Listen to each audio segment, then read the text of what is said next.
This is Heliox, where evidence meets empathy. Independent, moderated, timely, deep, gentle, clinical, global, and community conversations about things that matter.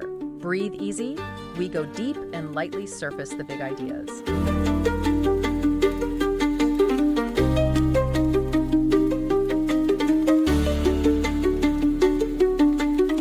So imagine you just, you go out to your mailbox today. Okay. You shuffle through the usual stack, right? You got the utility bill, maybe a couple of those like glossy grocery flyers. The ones that immediately go in the recycling. Exactly, yeah. Or like a credit card offer you're just going to shred anyway. But right there, sitting right in the middle of all that junk is an actual physical invitation. Oh, wow. Like on heavy cardstock. Yeah, heavy stock paper. And you look at it and it reads, the Van Tan Naturist Open House in North Vancouver, happening June 21 and July 11th, 2026. Okay, I can already feel people tensing up just hearing that. Right. It says the gates open from 10 a.m. to 4 p.m. on McNair Drive. And then right at the bottom, printed in this really, this cheerful, welcoming little font, is the slogan, bring a friend and see what it's about.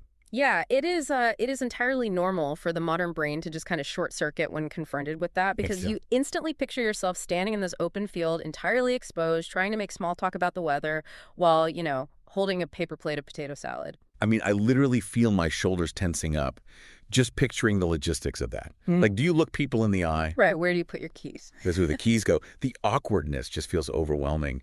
I would bet a lot of people receiving that invitation would, they'd chuckle, maybe show it to their partner as a bizarre oddity. Sure. And then subtly double-check their calendar to make absolutely sure they are safely booked for those exact dates. Oh, definitely.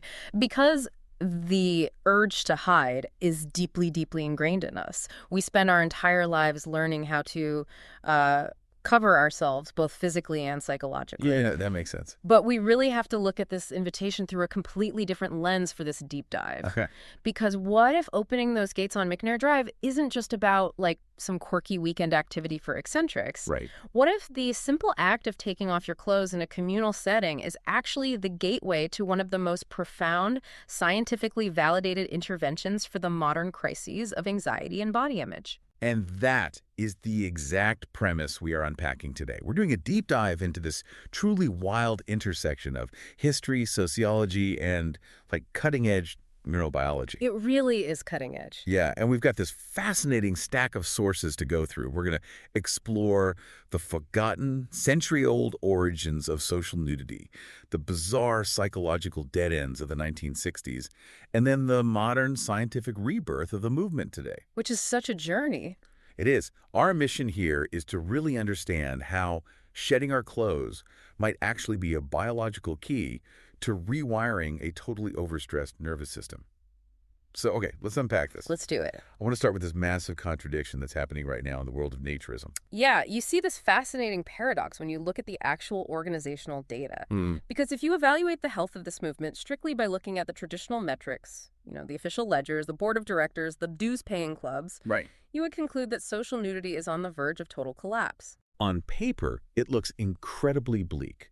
The legacy organizations are just bleeding members. Yeah.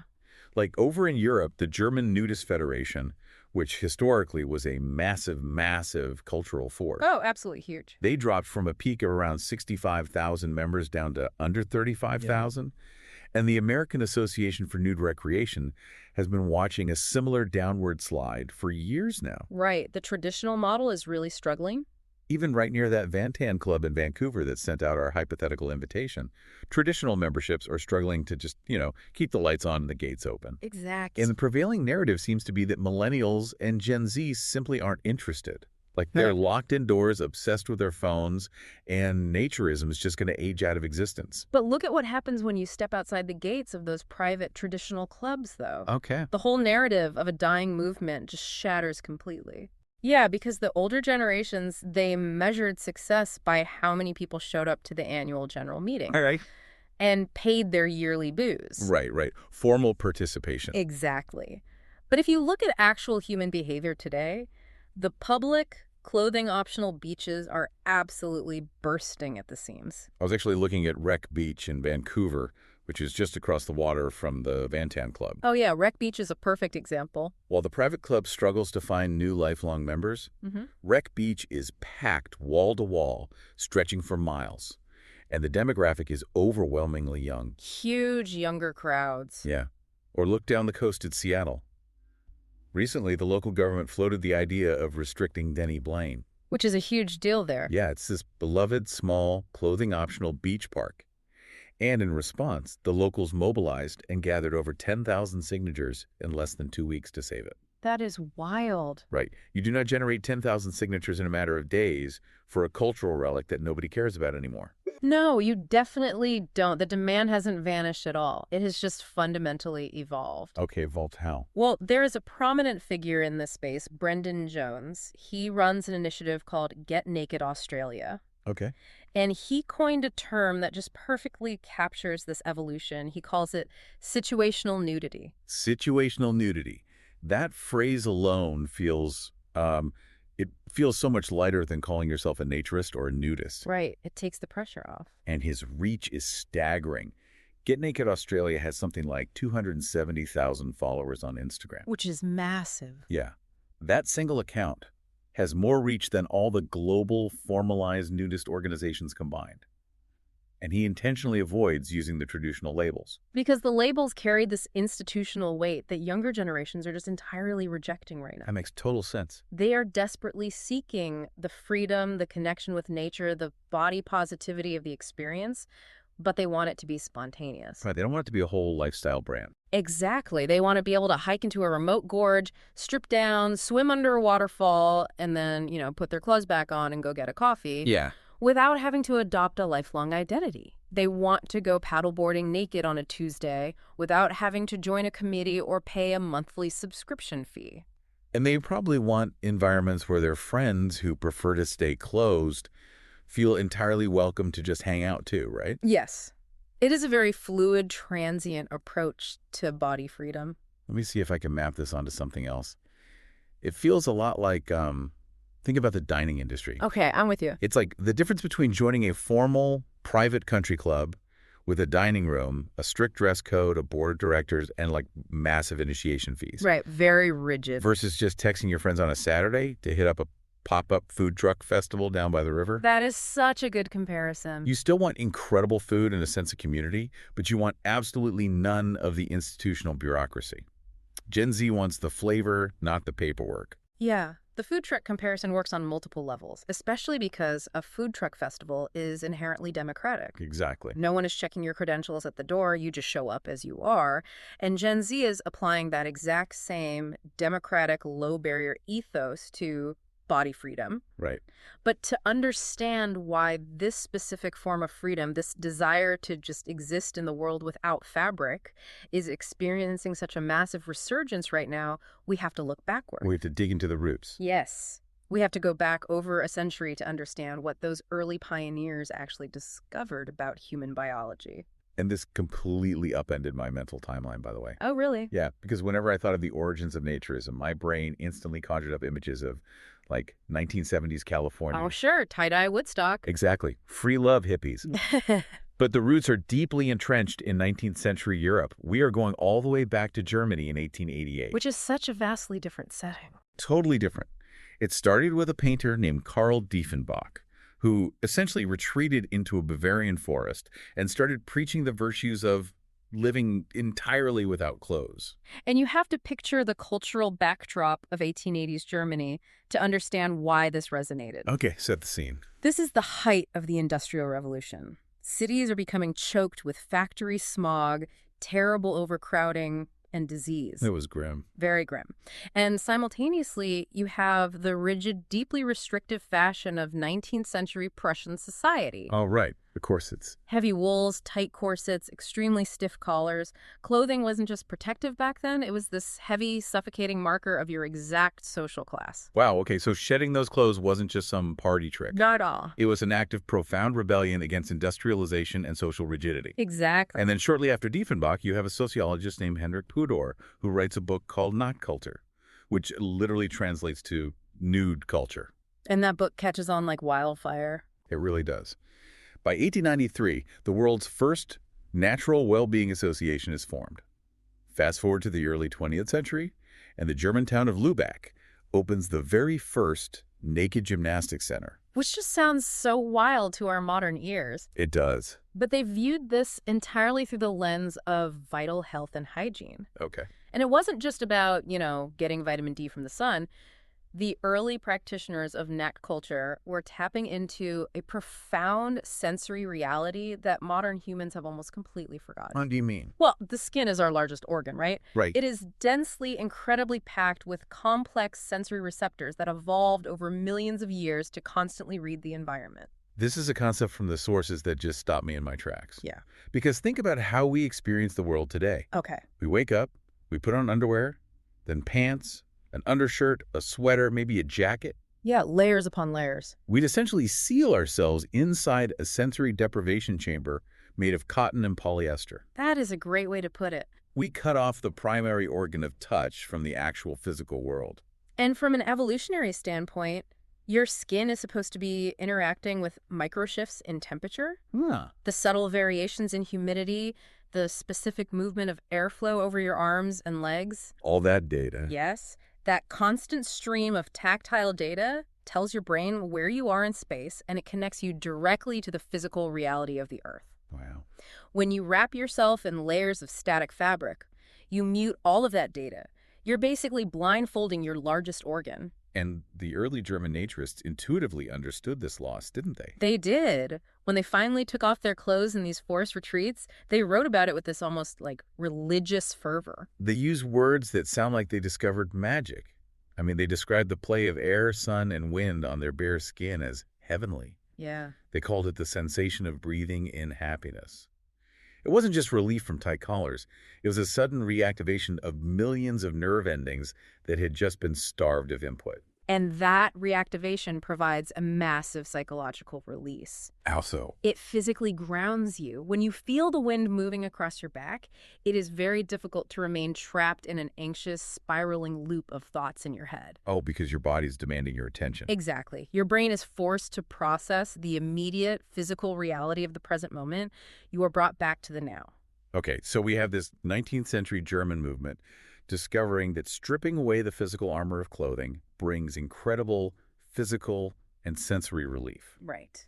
Now, let's jump forward in time, because someone eventually realized you could take this German health practice and kind of weaponize it for modern psychology. Weaponize is a strong word, but yeah, essentially. If a little sun and wind on the skin was good for physical well-being in 1890, what happens if you use that exact same vulnerability to force emotional breakthroughs in 1960s America? And that specific question brings us to Paul Bindrum. Right. He is one of the most fascinating and, honestly, ultimately tragic figures in the entire history of psychology. Yeah, his story is wild.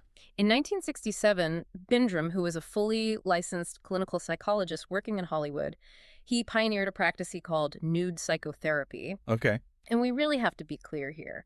He wasn't some fringe guru operating out of a van in Venice Beach. Right. He is legit. He had the direct backing and encouragement of Abraham Maslow. Abraham Maslow, Yeah. the architect of the hierarchy of needs. The very same. The absolute heavyweight champion of humanistic psychology. Yeah. You literally cannot take a Psych 101 class anywhere in the world without studying Maslow. Exactly. To have him in your corner meant Bindrum was operating at the absolute cutting edge of the academic establishment. And Bindrum's hypothesis was actually quite brilliant in its simplicity. Tell me about it.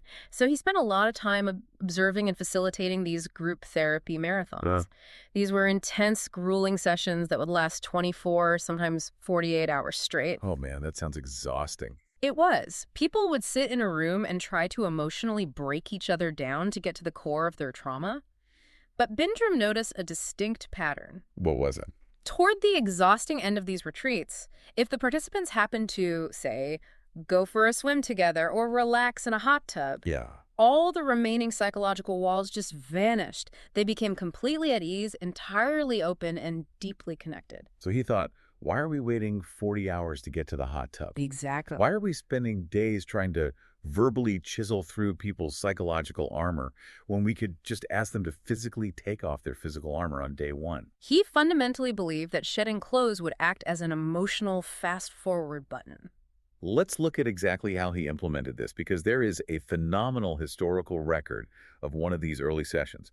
It was documented in a May 1969 issue of the Fifth Estate magazine. It's a great primary source. I want to paint this picture for you, the listener, because the tension in this room is palpable. Oh. Imagine, it's a Friday evening in 1969. 18 people arrive at a location. They are fully clothed, and they are terrified. Terrified. And this isn't a group of radical hippies. It's a total cross-section of square, polite society. You have a former Catholic priest. You have a traveling salesman. 2 elementary school teachers? Right. An artist, a nurse, and even a psychiatrist who just wanted to see what the hype was about. They spend the entire first evening fully dressed, sitting against the walls, incredibly wary of one another. And Bindrum knew he couldn't just walk in and tell them to strip immediately. No, the shock would trigger their defenses. Right. So he orchestrates this slow, meticulous buildup. They start with a 3-minute hourglass introduction, very safe, very intellectual ice-breaking. Just dipping their toes in? They do trust falls, they do extended eye contact exercises. That night, they sleep on the floor in sleeping bags, and Bindrum enforces a strict rule. What was it? Every sleeping bag must be exactly 3 feet apart, absolutely no physical contact. Building the safety container. But the next morning is when the rubber meets the road. They wake up. Bindrum is playing the Bach-Brandenburg concertos to set a very specific, elevated mood. Setting the stage. They all pile into cars and drive to a private home in the Hollywood Hills that has a swimming pool heated to precisely 98 degrees. A Luddy's temperature. Exactly. They gather around the pool, and this is the moment of truth. Bindrum doesn't give a grand speech. He simply begins to undress. Leading by example. And slowly, the group follows. The reporter from the Fifth Estate captures this incredible moment. There's a man in the group who is frozen with anxiety. He turns around, and he sees a very attractive young woman pulling her sweater over her head just a few feet away. And his brain is just bracing for impact. Completely. He's bracing for this overwhelming rush of awkwardness, shame, or intense sexual tension. But instead, he just bursts out laughing. Wow. He later describes it as laughing at the beautiful naturalness of the entire situation. All the agonizing tension from the night before just evaporated into the California air. And to achieve that evaporation of tension, Bindrum had to institute incredibly rigid boundaries. Oh, he had to. Because the risk of a nude therapy session in late 1960s Hollywood devolving into a chaotic orgy was extraordinarily high. Yeah, that could have gone south very quickly. And Bindrum knew that if the space became sexualized, the psychological safety would instantly vanish. So he laid down the law. And the actual quote from Bindrum, as documented in the records, is incredibly blunt. Yes, it is. He told the group, and I quote, "The object is not to get out and fuck. That comes naturally. What we're trying to do is love." It is a profound distinction, really. It is. He was trying to engineer a space of deep, platonic, communal warmth. A space entirely unclouded by the performative aspects of sexual conquest or the fear of sexual objectification. And the psychological reports from these early sessions are astonishing. They read like miracles. The participants achieved states of emotional catharsis that therapists spend years trying to unlock. The records state they went home and turned on states very similar to what they would experience with drugs. It was a profound high. People who had harbored deep, crippling insecurities about their bodies, real or imagined defects they had hidden their entire lives, experienced this radical, instantaneous healing because the group accepted them exactly as they were. Well, vulnerability is a great equalizer, you know? Right. When everyone is sitting in a circle in tailored suits, expensive dresses, or even specific counterculture fashion, everyone is silently broadcasting their socioeconomic status, their taste, their defensive posture. Clothing is a hierarchy. Exactly. Clothing is a hierarchy, and when you remove it, the hierarchy collapses. You cannot hide your humanity. You're just flesh and bone. You are forced into an environment of radical equality, which is why the relief was so profound for these people. Hearing all of this, a very obvious question arises. What's that? If Paul Bindrum had the backing of Abraham Maslow, and if the early results were this spectacular, why isn't this standard practice today? Right. Why don't you walk into a therapist's office in 2026, tell them you have anxiety, and get a prescription for a nude group retreat? What happened? What happened is a tragic collision of ego, loss of academic cover, and a total abandonment of the scientific method. Oh, boy. By the 1980s, just a decade or so later, the major psychiatric and psychological associations in America had completely blacklisted the practice. Wow. They declared nude therapy to be explicitly unethical. It went from the absolute frontier of humanistic exploration to an absolute career-ending taboo. The turning point seems to be 1970. Yes. That is the year Abraham Maslow died. And his death removed the massive academic shield that was protecting Bindrum from the more conservative, traditional establishment. It left him completely exposed. But as I look at the timeline, the establishment wasn't just being prudish. Bindrum handed them the ammunition to destroy him. Oh, he absolutely did. Yeah. The success of the early sessions brought fame, media attention, and substantial amounts of money. Right. People were clamoring to get into these Hollywood retreats, and frankly, Bindrum lost his tether to reality. He bought into his own hype. He shifted away from the genuine, documented psychological benefits of vulnerability, and he started making wild, completely undocumented claims about physiological healing. Yeah, he started telling people that getting naked in his heated pool could cure impotence. Which, okay, maybe there's a psychosomatic element there. Maybe. But then he claimed it could cure arthritis. Yeah, and when a psychologist claims their swimming pool can cure joint inflammation, the scientific community rightfully slams the door. It totally makes me think of the wellness industry today. Oh, 100%. You discover something genuinely good for you. You say eating a nutrient-dense diet with lots of leafy greens, you feel more energetic, your brain fog clears up, it's great. It works. Right. But then the ego takes over, you write a book, and suddenly you're on some podcast claiming that eating a raw carrot every day can cure a compound fracture in your femur. Exactly. The core valuable truth gets entirely buried under a mountain of snake oil. And as the scientific community closed in, Bindrum panicked. In the late 1970s, he tried to save his lucrative practice by frantically rebranding.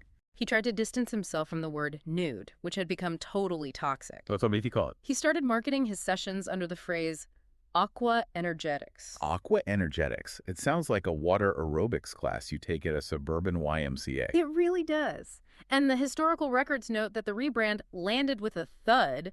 Nobody was fooled, and nobody was buying it. The fallout was immense, wasn't it? Oh, massive. Because of Bindrum's spectacular implosion, the genuine, documented therapeutic benefits of social nudity became radioactive. Untouchable. For decades, serious psychological researchers wouldn't go near the topic. If you wanted tenure at a university, you did not study naturism. It was inextricably linked to 1960s pseudoscientific quackery. But the story doesn't end in the 1980s. It goes dormant for a long time. But eventually we arrive in the 2020s. Yes, the modern era. And a new generation of rigorous empirical scientists realize that if you scrape away the aqua energetics nonsense, Paul Bindrum's foundational hunch about the human nervous system was actually completely correct. This brings us out of the historical wilderness and into the modern scientific renaissance. And the central figure here is Dr. Keon West. His work is absolutely vital because he is not running unregulated retreats in Hollywood. Right. He is conducting highly controlled, peer-reviewed empirical science, publishing in heavy-hitting journals like the Journal of Happiness Studies and the Journal of Sex Research. Let's dig into the gold standard of his research, the London RCT, or Randomized Controlled Trial. Okay. Dr. West and his team take 51 participants in London. They split them into two groups. Group A is told to hang out and socialize in a room for a few hours, fully clothed. The control group. Right. Group B is put in a similar room, but they are asked to socialize completely naked. Both environments are strictly controlled, safe spaces governed by explicit rules of dignity and non-sexual conduct. And the researchers measure the participants' psychological states before and after the intervention using validated psychometric scales. And the results? The results are undeniable. The people in the clothed control group show zero statistical change in their mental state. Which is what you'd expect. Exactly. But the naked condition group B shows significant, measurable increases in body appreciation. And critically, that increase in body appreciation statistically mediated a sharp reduction in social physique anxiety. Okay, let me pause right here, because when I first read that, my brain jumped to a very specific conclusion. What was it? I thought, well, of course they feel better. It's exposure therapy. Right. If you are terrified of spiders and a therapist makes you hold a tarantula for an hour, your fear eventually burns out. You survive and you feel brave. Yeah. So I assumed the psychological benefit came from the bravery of actually being seen naked by strangers and realizing the sky didn't fall. Is that what's happening? That is the exact logical leap most people make, and it is precisely the question Dr. West's team wanted to test. Oh, really? Yes. To find the answer, they scaled up. They ran a massive field study at a British Naturism Waterworld event, gathering data from 100 participants. Wow, okay. And they isolated the variables. Was the healing coming from being seen or from something else? And what did they find? The data revealed a massive aha moment. The psychological benefit wasn't primarily coming from the bravery of exposing yourself. The healing was actually triggered by seeing others naked. Wait, taking off my clothes is secondary? Yes, The therapeutic breakthrough happens because of what my eyes are taking in. exactly. The input is more important than the output. That is wild. To understand why, we have to talk about how modern media has hijacked human neurobiology. Okay, break it down. The researchers use a term that is chillingly accurate: a visual pathogen. We are currently infected by a visual pathogen of idealized media standards. A visual pathogen, like a virus that infects how we see. That's exactly it. The human brain operates on a system of predictive coding. It constantly builds a baseline model of what normal looks like based on the visual data it collects from the environment. For hundreds of thousands of years, that data came from looking at the 50 to 100 people in your immediate tribe, people of all ages, shapes, and sizes. Just regular people. But today, the visual data your brain collects comes from Instagram, TikTok, billboards, and movies. And that data is completely synthetic. It's heavily filtered, perfectly lit, surgically altered, digitally manipulated. We're looking at a species of flawless avatars that don't actually exist in nature. But your brain's subconscious processing center doesn't know it's fake. No, it doesn't. It internalizes those millions of synthetic images and rewrites its baseline model. It decides, okay, this is what a normal human body looks like. Oh, wow. So what happens when you step out of the shower and look in the mirror? Your brain compares the reflection of your real, flawed, asymmetrical body against the synthetic, flawless baseline. And it detects a massive discrepancy. Yes. And biologically speaking, discrepancy equals danger. In our evolutionary past, if you looked drastically different from the rest of your tribe, it might mean you were diseased. Or it might mean you would be ostracized and left to die in the wilderness. So it's a survival mechanism. No, exactly. So that discrepancy in the mirror instantly triggers the the alarm bell in the brain. It floods your system with cortisol. You feel a massive spike of anxiety, shame, and hypervigilance. Think of it like a home thermostat. Okay, I like analogies. You have your thermostat set to a comfortable 70 degrees. That's your brain's baseline. Right.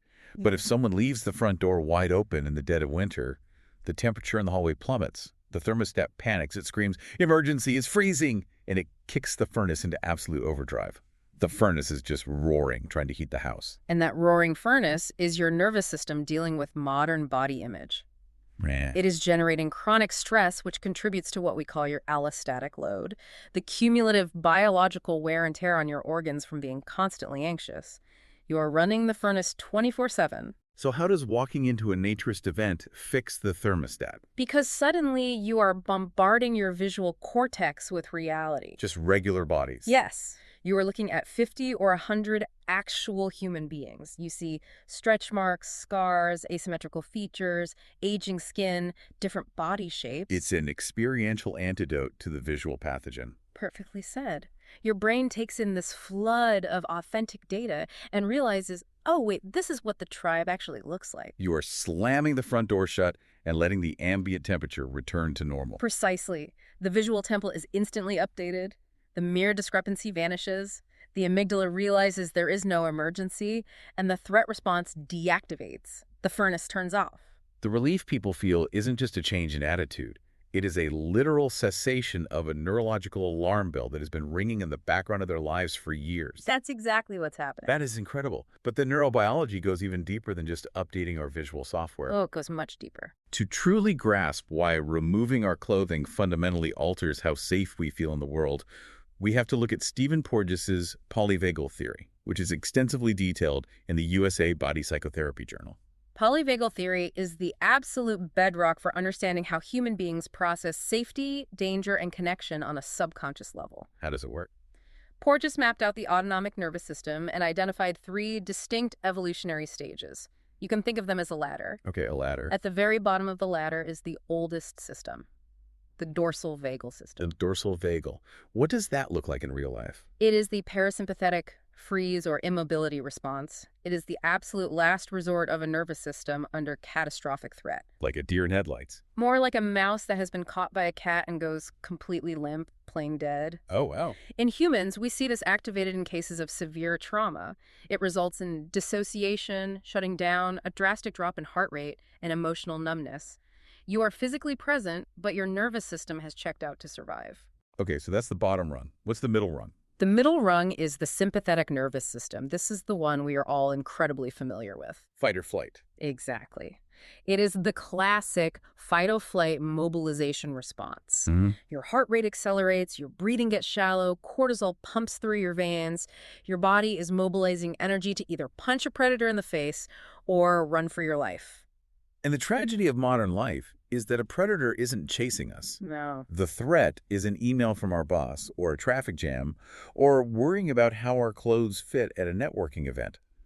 But our biology reacts the exact same way. We are constantly vibrating with this low-grade, sympathetic fight-or-flight anxiety. That is the defining feature of modern society right there.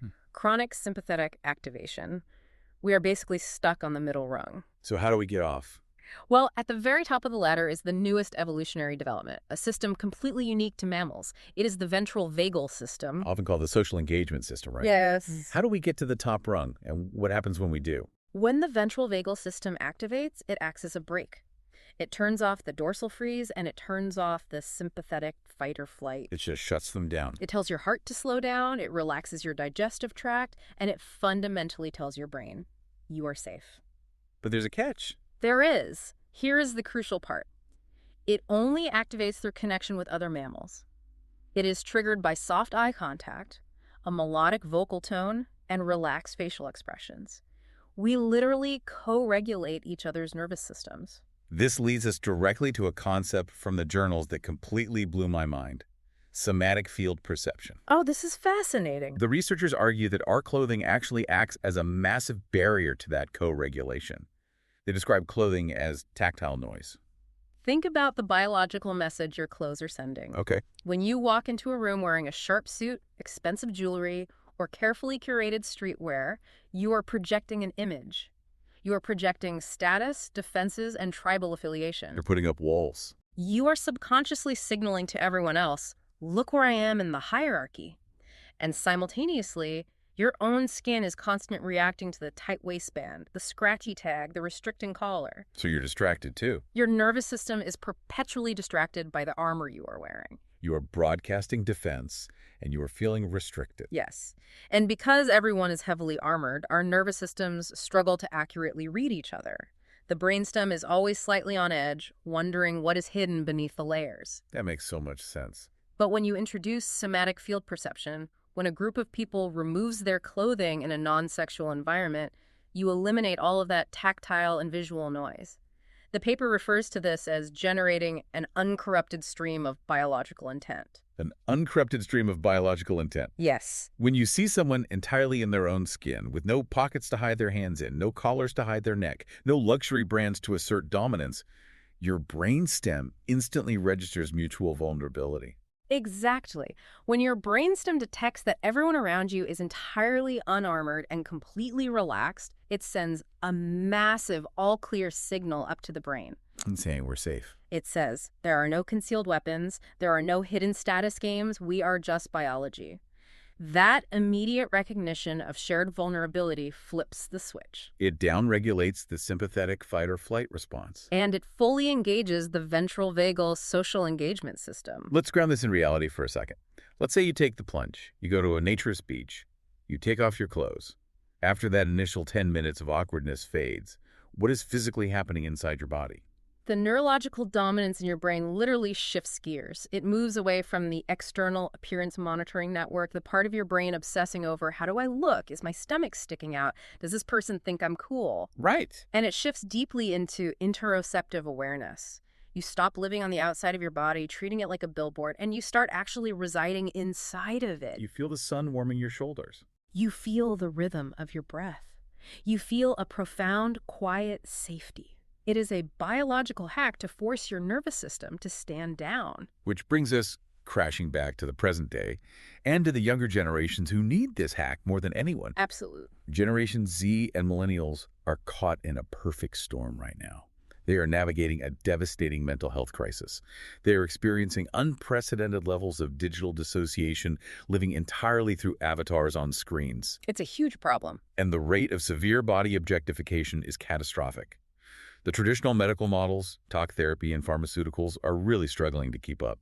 So young people are looking for their own alternative avenues for healing. And the naturist organizations that survived the lean years are finally waking up to this reality and completely pivoting their approach. Like what? Look at the new initiative launched by British Naturism called Everybody. This is not your grandfather's nudist club. It is specifically tailored, marketed, and designed for millennials and Generation Z. They aren't selling the 1890s German concept of physical hygiene and getting fresh air on your skin. No. They're explicitly positioning this as a mental health intervention. The Everybody initiative focuses entirely on freedom from judgment, radical equality, and body positivity. They have recognized that for a generation traumatized by digital perfection, a naturist environment is literally a psychological safe place. But the immediate hurdle they face is the lingering cultural stigma. Always. If you ask a random person on the street about nudists, they might crack a joke about creepy guys with binoculars or weird fringe cults. The legacy of those 1970s excesses still casts a shadow. It does, but when we look at the hard data on public perception today, that shadow is rapidly disappearing. The numbers are fascinating. We have the British Naturism Ipsos survey from 2022, and we have massive Canadian behavioral report from August 2024. Let's look at the British data first. Right. The pollsters asked the general public to assign descriptive words to naturists. You might expect the public to lean into the negative stereotypes, but the results showed the exact opposite. Overwhelmingly, the vast majority of the general public agreed with words like harmless and sensible. Sensible, that's a great word for it. Right. Conversely, when presented with words like criminal or disgusting, the public strongly rejected them. The everyday citizen, even if they never want to take their own clothes off, recognizes that this community is benign, peaceful, and entirely non-threatening. The stigma is evaporating. But the Canadian data from 2024 is what really illustrates the massive latent potential here. It perfectly maps onto that contradiction we talked about at the beginning of the hour. Exactly. When the Canadian survey asked people about their actual formal participation, meaning have you gone to a sanctioned naturist club or resort, the numbers were tiny. Only about 2% to 10% of the population engages in that formal structure. Very small. But then the survey asked a different question. They asked about openness to future behavior. They asked people what they would be willing to try if the circumstances were right. And the numbers explode. The latent demand is staggering. The data shows that around 25% of respondents are entirely open to swimming nude in the future, provided it's in a comfortable, non-mixed setting or a secluded spot. And when you break it down regionally, it gets even higher. Oh, yeah. In places like British Columbia, which makes total sense, given the massive popularity of Wreck Beach and the presence of places like Van Tansel. Right. And in Ontario, the openness to naturist recreation is incredibly strong. People want the experience, they just don't want the formal club membership. And look at the data regarding private behavior. The survey indicates that 57% of people are open to, or currently practice, sleeping nude. Over half. Yeah, and 46% are perfectly comfortable walking around their own homes nude. Almost half the population is wandering around their kitchen without clothes on. Because the body intuitively craves that sensory relief. Right. When the front door is locked and the curtains are drawn, the first thing people do is shed the armor. The tactile noise of the day is exhausting. It really is. The data proves that the biological desire for somatic freedom is nearly universal. The only thing holding people back from experiencing it in nature is the fear of social judgment. It is incredible how cyclical history is. We have navigated all the way back to 1893. We really have. We are back with Karl Diefenbach and Henrik Pudor in the Bavarian forest, seeking refuge from the smog of the Industrial Revolution. Except today, Gen Z is seeking refuge from the psychological smog of the digital revolution. That is a perfect parallel. They aren't doing it just to cure physical ailments. They are doing it for digital hygiene. They're logging off the internet, taking off their clothes, and using an analog environment to cure a digital disease. It is the ultimate form of somatic integration. We live in a world that profits off our fragmentation. Wow, yeah. It profits off us feeling disconnected from our bodies, terrified of our physical flaws, and dependent on digital validation. Social nudity, when practiced in a safe, dignified, communal environment, bypasses all the complex cognitive therapy and goes straight to the hardware. Straight to the nervous system. It uses the brain's own evolutionary mechanisms to heal itself. It updates the visual predictive model to accept normal bodies. It downregulates the amygdala's threat response. Turning off that roaring furnace. Yes, and it engages the ventral vagal system to produce a profound sense of safety and belonging. Which brings us full circle, right back to where we started. I want you to mentally pull that invitation back out of your mailbox. The Van Tan Naturist Open House. North Vancouver, June 21 or July 11th, 2026. You are standing at the gates on McNair Drive. If you make the decision to walk through those dates, and if you make the difficult, highly unnatural decision to pull your shirt over your head and leave your clothes in a bag, you need to understand what you are actually doing. Right. You aren't just engaging in a quirky weekend hobby. You are participating in a scientifically validated practice of somatic integration. It's so much bigger than just a hobby. You are actively forcing your brain to rewrite its distorted, media-driven template of what it means to be human.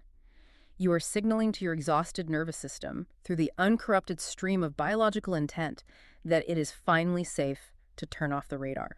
It fundamentally changes how you view the entire concept. It isn't just about recreation. It is a profound, quiet act of rebellion against a culture that thrives on our anxiety. It absolutely is. Which leaves us with one final thought to mull over as we wrap up this deep dive. Think about your own life.